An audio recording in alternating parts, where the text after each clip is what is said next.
Hi everybody, welcome to the Julie's Book Series channel. Today we're talking about holiday and death. Merry Christmas! Okay, so this is the 7th book in the series and it's one of my favorites. Goodbye. Okay, so on the back says, in a future when computers bring lovers together, dating can be a deadly game. No one likes to be alone during the holidays. For New York's posh dating service, Personally Yours. Just the season to bring lonely hearts together. But Lieutenant Eve Dallas makes a disturbing discovery on the trail of a ritualistic serial killer. Now, this is one of my favorite books in the series. But what you have to understand is that in Eve's mind, she's a cop. She's not Rourke's wife. She's Lieutenant Eve Dallas, period. She grew up in the foster system. So this is her first Christmas, her first holiday, her first time giving presents, her first time attending a party. It's a bunch of firsts. It should be Dallas' first holiday. She would live on pizza, popcorn overly buttered with salt, cheeseburgers maybe, chocolate. Her and the candy thief, she's forever hiding her chocolate everywhere. And we've got a couple of significant members. Dickhead joins this team and Trina. Eve is scared to death of Trina. It takes about 30 books, but she's really scared to death of Trina. But it's also Peabody's first undercover with Ian McNabb. But you have to get through the fact that this whole situation is totally uncomfortable for Eve. So I wanted to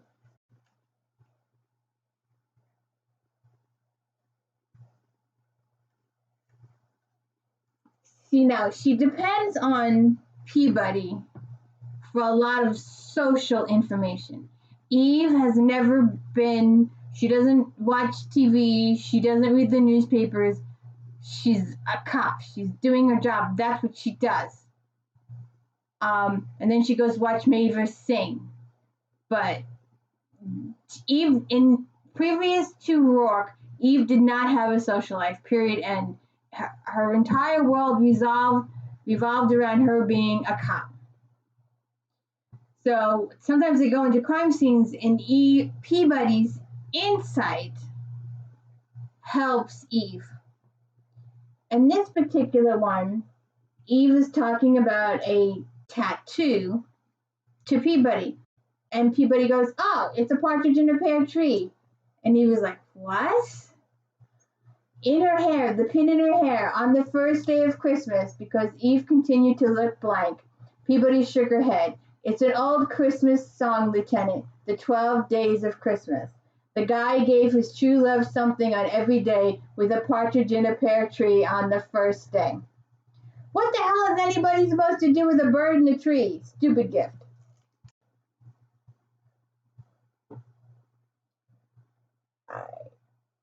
Now, my other favorite quote.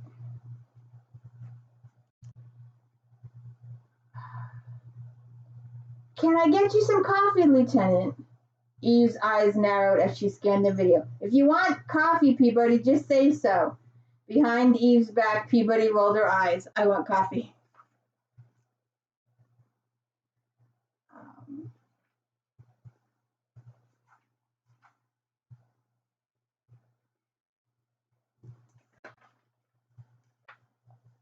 Eve circled the parking lot at the Sky Mall a second time and ground her teeth. "Why aren't these people at work? Why don't they have lives?"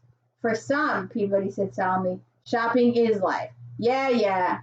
Eve passed a section where cars were stacked like poker chips, 6 high in their slots. "Screw this." "Screen shopping doesn't give you the same buzz," Peabody said. You can't use the sensors or your elbows to jet people out of the way. There's no sport in screen shopping. Tell that to Amazon. So Eve has gone on and on and on about how she hates shopping. And then she's talking to the jeweler about the pin, and the guy's like, "Can I help you with something else?" And she gets a pin from Mavis, and Peabody marched up just as Eve was accepting the festive red and silver bag. "You shopped!" And Eve goes, "No, I bought. There's a difference." You gotta love it.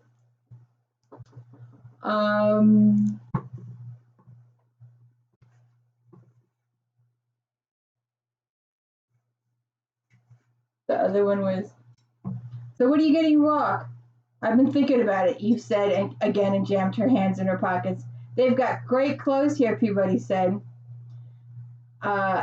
Peabody nodded towards the display droids as they turned left on the glide toward men's casual wear. "He's got a closet the size of Maine full of clothes.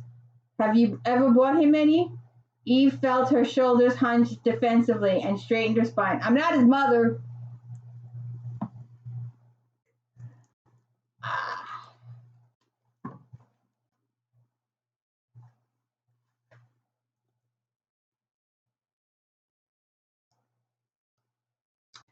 Uh, Eve is talking with Feeney.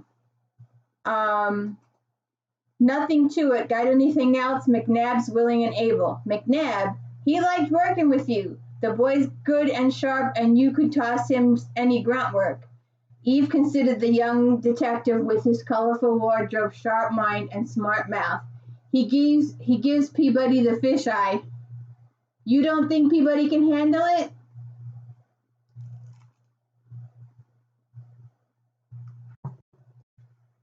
So, like I said, this is Eve's first Christmas, her first tree, her first everything. So Feeney says to her, "Oh, I'm looking forward to your party." And he's like, "What party?" So she goes home and she says, "Rock, are we having a party?"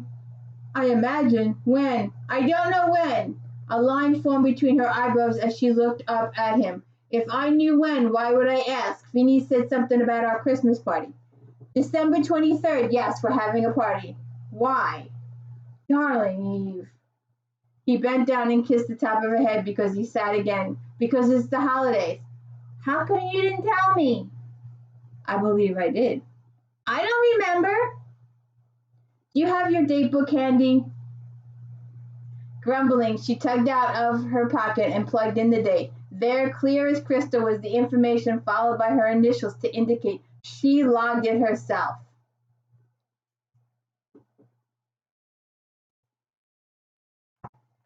There is also, oh, and she shops again for a mirror. But there's two, besides Eve's first holiday party, first Christmas presents, first social Christmas party, first having to purchase Christmas presents for people, first Christmas tree, first time ever decorating a Christmas tree. It's so awesome. And she's starting to care for Peabody. And Peabody comes to the party with a date. And Eve does not think the date is appropriate for Peabody. So they have a small tiff. This is also the first time, and it'll happen a couple times again, where Eve, due to her personal feelings about the situation between a potential suspect, she goes down the wrong way, accusing the wrong person because she doesn't like their situation. And she she ends up a little sad because of her choice that she did this, but it works out, and it's hard. It's hard to read those pages sometimes because you feel really bad the way she hammers the suspect, and he's truly innocent of the whole situation. Um, and it's just it's uncomfortable, but this is my favorite book because of the party, because of the social situation that it puts Eve in, and how uncomfortable she is. She has to learn because she was in the foster system. She had nobody. And in later books, she'll get more details on her childhood and the way she grew up. And she never had a Christmas present at all. Just people, she wasn't their child. It was just so different. She was treated appalling. I think there's some nightmare in here, but not much. In future books, it will definitely be indulged in further, and as the series goes on, she'll start to work through the nightmares from her childhood. So please really like and subscribe to my channel. It means a lot to me. I need many likes, many views. You can't get anywhere without over 1,000, and I'm not even close, not even remotely close. But please like and subscribe. Enjoy this book. This is one of my favorites in the series. And I hope you liked my little tree. I like it. Thank you.